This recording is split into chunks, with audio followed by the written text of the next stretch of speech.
Ребята, давайте честно, гаджеты это зло или польза? Конечно, зло, из-за них никто не играет. Неправда. Без гаджетов не было бы технологий и роботов. Предлагаю делать две команды. Я буду судьей. А я буду задавать вопросы. Из-за телефона портится зрение и память. Зато можно учить языки и общаться с миром. Если использовать с умом, это инструмент.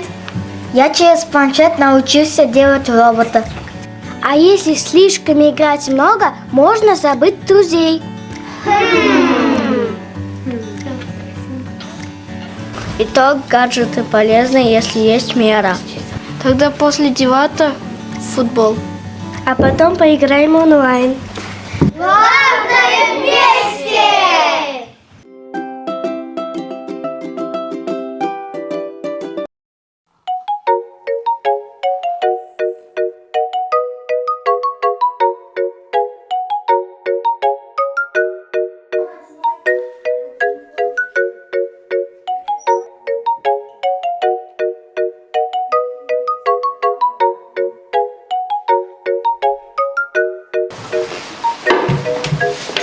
Смотри, там первоклашка потерялась.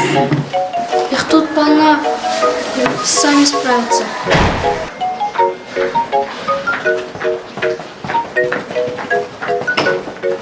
Блин, посмотрите, там такая маленькая девочка потерялась. Еще такая милая. Надо бы ей помочь. Ой, ладно. Она, кажется, и правда потерялась. Если бы это была бы твоя сестра, ты бы прошел мимо? Тебе помощь нужна? Пошли поможем.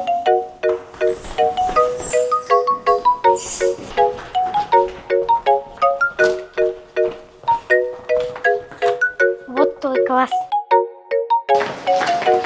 Мы герои.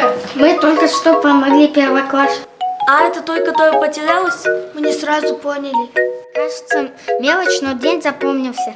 Потому что вы сделали правильно. Иногда помощь — это просто не пройти мимо. В следующий раз сразу.